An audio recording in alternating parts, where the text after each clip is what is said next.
Hello and welcome to Tracka Plus. I am Charles Emuzi. Thank you for joining us.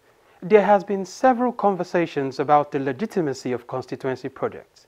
While some have argued that the Nigerian Constitution does not accommodate any such thing, others have argued otherwise. Simply put, are constituency projects a matter of constitutionality or political expediency?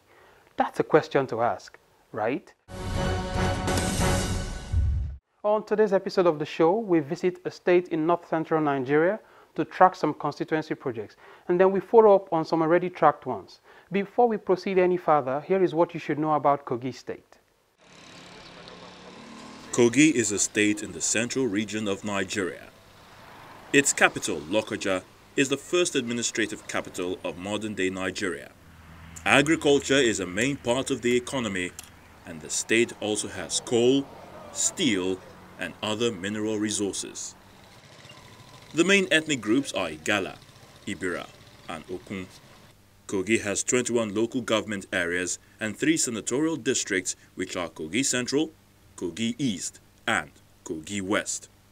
In 2016, Kogi State received a total sum of 2.88 billion naira for constituency projects.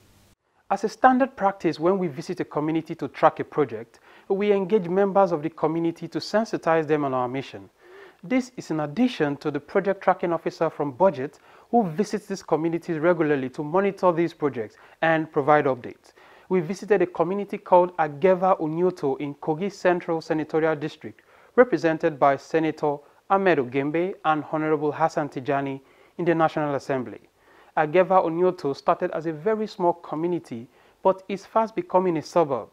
This therefore means that critical infrastructure such as access roads, water, and so on are urgently needed. So in 2015, a project was initiated by Honorable Hassan Ahmed Tijani for the construction of access road, drainages, and culvert for Ageva-Onyoto. This project cost was put at 15 million naira. Then in 2017, another 10 million naira has been allocated for the conclusion of the project. We went there with the Budget Project Tracking Officer for Kogi State, and this is what we found. It is true that this project has long been on. And there is a limit we can go. So we are happy that you people are here and you are ready.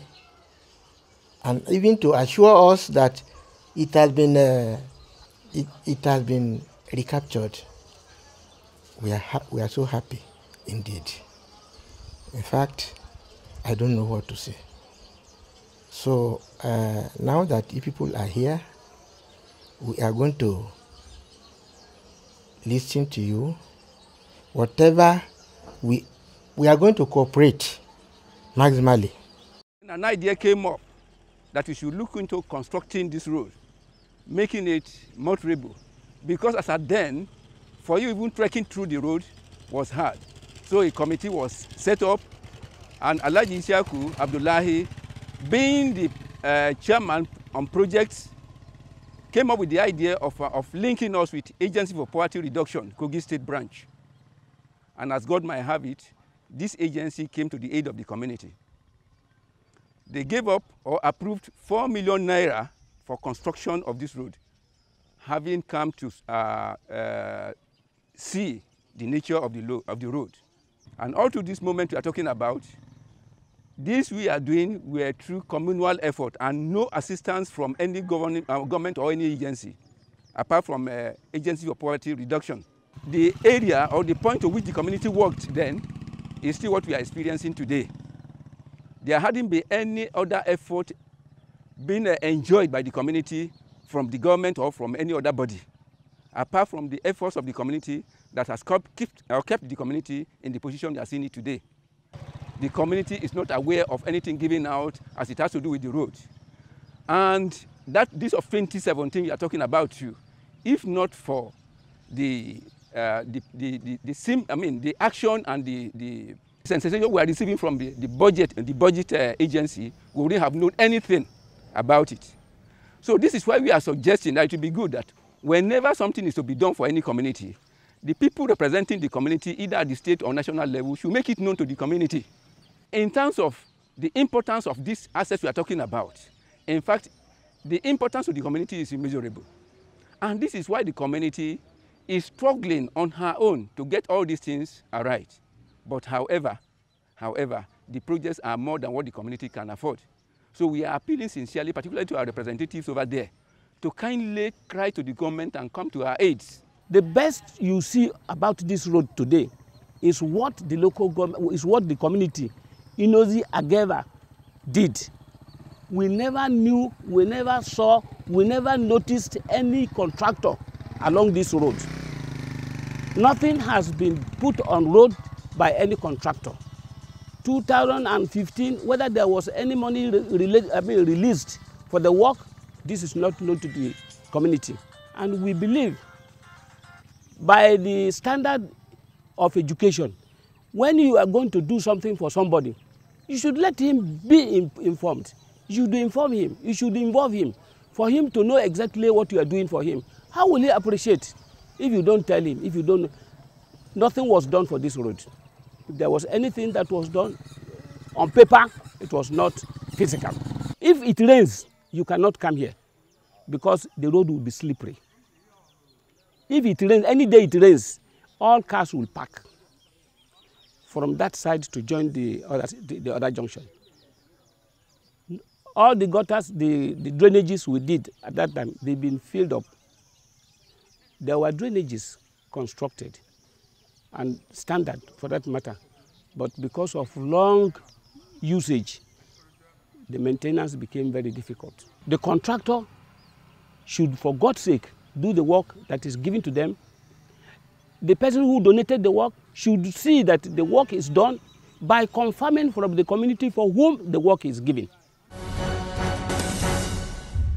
Having listened to members of the community, we approached Honorable Damisa, the legislator who nominated the project, to notify him of this development.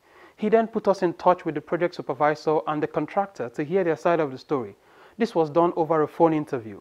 Listen to this. The scope was to consult. In fact, we consulted 3 culverts there. I'm surprised.